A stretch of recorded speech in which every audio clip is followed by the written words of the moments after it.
Louvoyer entre les îles du golfe du Morbihan est un privilège qui se mérite. Seuls les marins aguerris peuvent se risquer dans ce labyrinthe mouvementé. Il faut en effet une solide connaissance de la topographie sous-marine pour se frayer une route à travers cette large baie qui voit défiler les courants les plus puissants d'Europe. Ronan Le Borgne a tout quitté pour devenir un jour capitaine de navire.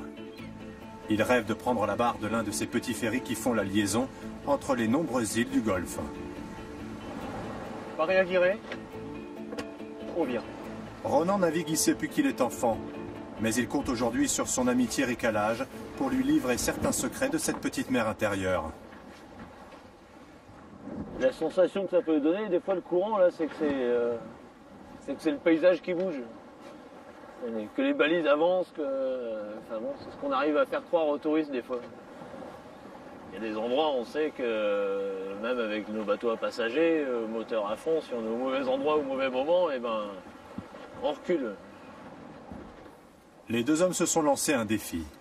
Ils souhaitent franchir l'un des passages délicats du Golfe, le célèbre courant dit de la Jument, un tapis roulant liquide qui peut atteindre 20 km/h. Lorsque la Jument se faufile entre deux îles, elle gagne alors en puissance. On voit très bien la différence du courant qui monte et du contre-courant juste derrière. On voit la ligne. Voilà le courant de la Jument. Il ne faudrait pas que le vent tombe. Ouais, ça continue. On va être short, hein. À peine entré dans les remous, le petit voilier devient ingouvernable. Il manque même de faire un tour sur lui-même. Le contre-courant qui m'a pris d'un seul coup et Il a pris le nez du bateau alors que le cul était encore il dans voulait le... me faire virer à 360. Quoi. C'est ça qui est rigolo. Même avec un petit bateau comme ça, on peut être pris entre deux feux carrément, quoi.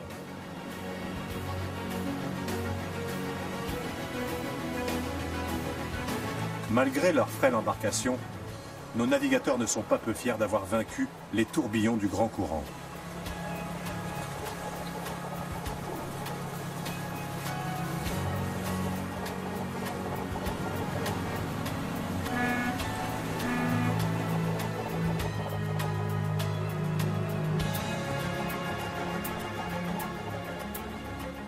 Tel un flux sanguin, le courant de la Jument irrigue le golfe et ses marais depuis des millénaires.